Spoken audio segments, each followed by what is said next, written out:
नमस्कार दोस्तों, स्वागत है आपका हमारे इस YouTube channel TBT SMC trading पे, जहाँ पे हम ये जानने वाले हैं अगले हफ्ते के एनालिसिस के बारे में कि नेक्स्ट वीक हमारा क्या प्लान हो सकता है, कौन-कौन से इंपॉर्टेंट लेवल हो सकते हैं हमारे। चलिए वीडियो को स्टार्ट करते हैं। वीडियो को स्टार्ट करने से पहले आपके लिए एक डिस्क्लेमर ये रहेगा कि we are not SEBI registered adviser, हम कोई भी सेबी रजिस्टर्ड एडवाइज़र नहीं हैं, तो हम आपको किसी भी प्रकार का कोई भी बाई और सेल रिकमेंडेड नहीं कर रहे हैं। अगर आप किसी भी प्रकार का बाई और सेल करते हैं, तो एक बार अपने इन्वेस्टमेंट एडवाइज़र से सलाह ज़रूर ले लें, क्योंकि आप जानते हैं कि शेयर मार्केट में रिस्क होता है। ठीक है? चलिए वीडियो को स्टार्ट करते हैं। इधर हमारा निफ्टी का चार्ट होगा और इधर हमारे लिए बैंक निफ्टी का चार्ट लगा हुआ है। दोनों को हम कंबाइंड करके एनालिसिस करेंगे।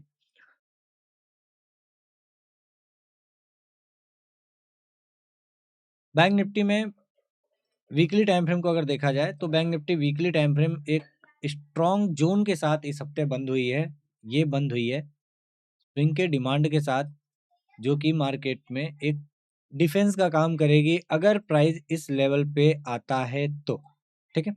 तो बैंक निफ्टी के लिए अभी कुछ भी ऐसा नहीं है कि मार्केट बेयरिश है या बुलिश है, कुछ भी ऐसा नहीं है। हाँ, एक चीज़ ये बोल दूँ कि अभी तक मार्केट का ये टारगेट डन नहीं हुआ है, तो इस टारगेट तक बैंक निफ्टी वीकली के हिसाब से बुलिश है। बाकी निफ्टी को अगर हम देखें तो निफ्टी में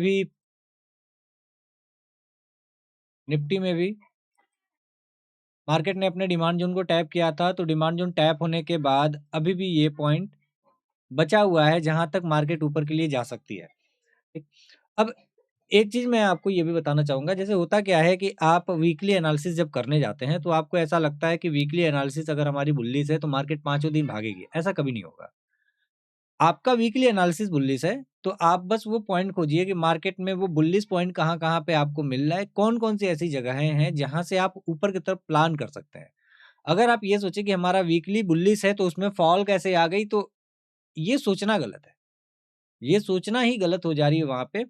आप वीकली प्लान किए, आपका मार्केट बुलिश है। अब आप देखिए कि आप ऊपर कहाँ से जा सकते हैं और जहाँ पे आपने प्लान किया, जिस जगह से आप ऊपर जा सकते हैं, उस जगह पे मार्केट को कुछ करने दीजिए, जिसकी वजह से आपको ऐसा लगे कि मार्केट में आप ऊपर की तरफ प्लान कर सकते हैं। ऐसा नहीं कि मार्केट में हम ऊपर का प्लान किए, तो अब ऊपर ही जाना चाहिए। ऐसा कुछ भी नहीं होगा। आप एनालिसिस कर सकते हैं, सही और गलत ये एक टेक्निकल का काम है।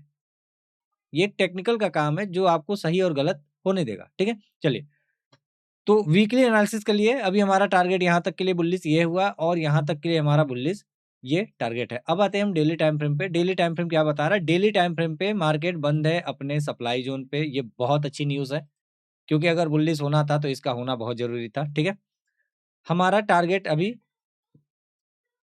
निफ्टी को अगर देखें तो कहाँ तक का है? यहाँ तक का है। लेकिन अब मार्केट अगर ऊपर की तरफ जाएगी तो ये इसको ऊपर जाने से रोकेगी, ठीक है? ये इसको ऊपर जाने से रोकेगी, तो अब यही डिसाइड करने वाला है कि मार्केट को ऊपर जाना है या फिर नीचे जाना है, और कोई नहीं। बैंक निफ्टी को अगर हम देखें तो बैंक निफ्टी के डेली टाइम फ्रेम में भी बैंक निफ्टी अपने सप्लाई ज़ोन को टैप करके बंद है, जो कि ये होना बहुत ज़रूरी था। अब इस टारगेट को डन करने के लिए ये पॉइंट रोकेंगे, तो अब हमें यहाँ प्लान कैसे करना है? हमारा वीकली ऊपर है और डेली बैंक निफ्टी में नीचे है। हम इस पॉइंट को हटा रहे हैं, इसकी कोई ज़रूरत अब है नहीं नीचे वाले की, इसकी कोई ज़रूरत है नहीं। यहाँ पे वीकली ऊपर है और डेली नीचे है। अब दोनों में एक चीज़ का ध्यान रखिएगा, आपका वीकली टाइम फ्रेम अपसाइड है और डेली टाइम फ्रेम डाउनसाइड है। अब इसको कहीं न कहीं पे सेलिंग को वीक दिखाना पड़ेगा। सेलिंग वीक दिखाना पड़ेगा तभी ये बुलिश होगी, ठीक है? 4 आवर आते हैं।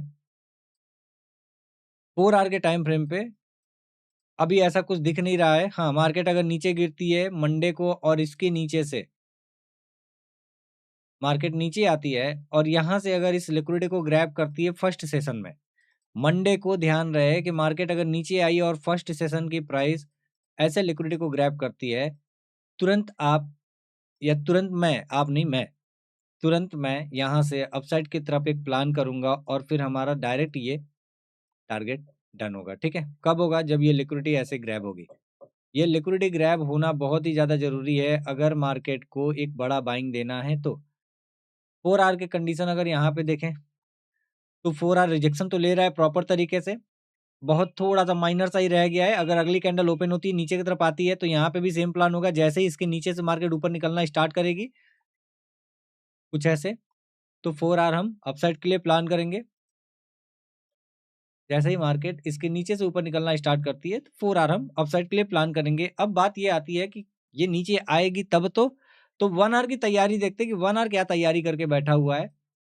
1 आवर लिक्विडिटी क्रिएट है, ठीक है। 3 कैंडल रिवर्सल की लिक्विडिटी यहाँ पे क्रिएट हो चुकी है, मतलब एक लिक्विडिटी 1 आवर में भी है। पीओआई टैप लिक्विडिटी भी है, 3 कैंडल रिवर्सल लिक्विडिटी भी है। तो अब इस पॉइंट पे हमारे लिए एक पॉइंट ये हो गया कि अगर प्राइस नीचे आता है तो ये 3 कैंडल रिवर्सल का काम करेगी, है ना? पहली कैंडल, दूसरी कैंडल, तीसरी कैंडल, 3 कैंडल रिवर्सल लिक्विडिटी बना हुआ है।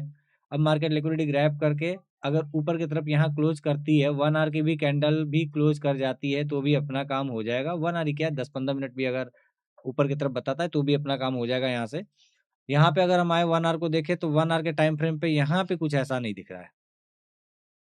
यहाँ पे कुछ ऐसा नहीं दिख रहा है जिसके बेस पे हम कुछ बहुत बड़ा प्लान कर पाएँ। बस मोटी-मोटा आपका ये लिक्विडिटी ग्रैब इम्पोर्टेंट होगा और फर्स्ट सेशन खास करके इम्पोर्टेंट होगा कि पहला सेशन मार्केट में क्या कर रहा है। बाकी एक बार 30 मिनट नॉर्मल है, 15 मिनट 15 मिनट भी नॉर्मल है। यहाँ 15 मिनट में भी ऐसा कुछ नहीं है। ध्यान रहे कि अब बाइंग के लिए कुछ भी बचा नहीं है। यही एक लास्ट पॉइंट था एफवीजी के साथ, यही एक लास्ट पॉइंट था जो कि प्राइस ने टैप कर लिया है। अब कुछ ऐसा बचा नहीं है जिसको मार्केट नीचे टैप करने जाएगी, ठीक है? अब कुछ ऐसा नहीं बचा है। इधर अगर हम देखें तो 15 मिनट में तो सब कुछ नॉर्मल चल रहा है। अगर कल मार्केट ओपन होती है, फ्लैट हो तो ओपन ज़्यादा बेहतर है। मार्केट ओपन हो और ऊपर की तरफ जाए, फिर ओपन होने के बाद ये नीचे आके इस लिक्विडिटी को डंक करे और फिर यहाँ से अपसाइड के लिए निकले तो ये सारी लिक्विडिटी भी कलेक्ट हो जाएगी और फिर हमारा जो टारगेट बनता है वो एक-एक हडल पॉइंट को हम लेते हुए चलेंगे। ये हमारा फर्स्ट होगा और फिर यहाँ पे ये हमारा सेकंड होगा, ठीक है? ये सप्लाई इम्पोर्टेंट है। तो कल हमारे लिए ये सप्लाई एक हडल बनेगी, ये सप्लाई एक हडल बनेगी। इधर अगर हम देखें 15 मिनट में क्या सीन है, तो इधर 15 मिनट में ऐसा कुछ ख़ास नहीं है। ये एक पॉइंट था तो ये टैप हो गया, जो हडल था वो टैप हो गया, ठीक है? अब ये एक पॉइंट था जो बचा हुआ है, तो अब मार्केट अगर यहाँ नीचे से निकलना स्टार्ट करती है तो फिर इसको और इसको डंक करने के लिए ऊपर की तरफ निकलेगी। तो ये हमारा अपसाइड के लिए प्लान हो गया। बाकी अगर आपको डाउन साइड के लिए देखना है तो एक चीज़ का ध्यान रहे, ये लेवल जब तक टूटेगा नहीं आप डाउन साइड प्लान नहीं कर सकते हैं बैंक निफ्टी के लिए, ठीक है? और डेली टाइम फ्रेम में सप्लाई ज़ोन पे बंद ही है मार्केट, तो ये हमारा अपसाइड के लिए हो गया प्लान। और डेली टाइम फ्रेम को अगर हम देखें कि डाउन साइड के लिए अगर मार्केट को जाना होगा तो डाउन साइड के लिए क्या-क्या हो सकता है, तो डेली टाइम फ्रेम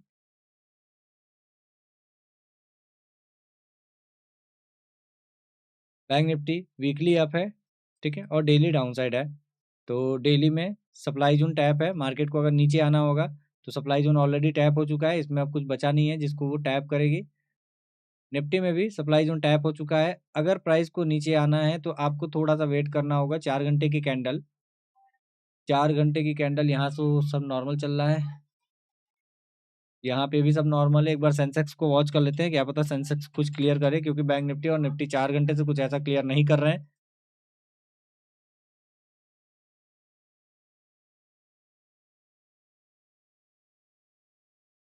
सेंसेक्स यहाँ पे भी कुछ ऐसा क्लियर नहीं कर रहा है 4 घंटा, ठीक है? 4 आवर कुछ भी नहीं क्लियर कर रहा है। हाँ, 3 आवर के टाइम फ्रेम पे आपको कुछ क्लियर होता हुआ दिख रहा है। 3 आवर की कैंडल अगर इसके नीचे क्लोज़ करती है, तो ही आप डाउन साइड प्लान कर सकते हैं। नहीं तो आप जो भी ट्रेड ले रहे हैं, वो एक तुक्का ट्रेड माना जाएगा, क्योंकि आपका वीकली ऊपर है, डेली नीचे है। अभी 4 घंटे ने कुछ भी डिसीज़न नहीं लिया है कि मार्केट को ऊपर जाना है या नीचे जाना है।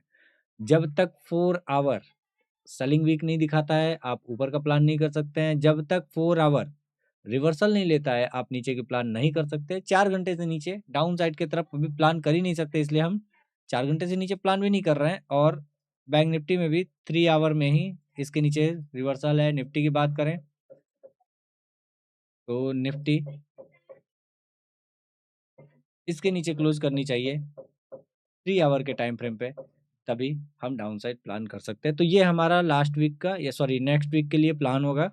ध्यान रहे डाउन साइड के लिए एक ही सिंगल कंडीशन है, 3 कैंडल रिवर्सल डाउन साइड बननी चाहिए 3 घंटे के टाइम फ्रेम पे। सभी को उम्मीद है कि ये सारी चीज़ें समझ में आई होंगी, कुछ सीखने को मिला होगा। बाकी तब तक के लिए आगे सीखते रहिए, आगे बढ़ते रहिए। जय हिंद, नमस्कार, मिलते हैं अगली वीडियो में।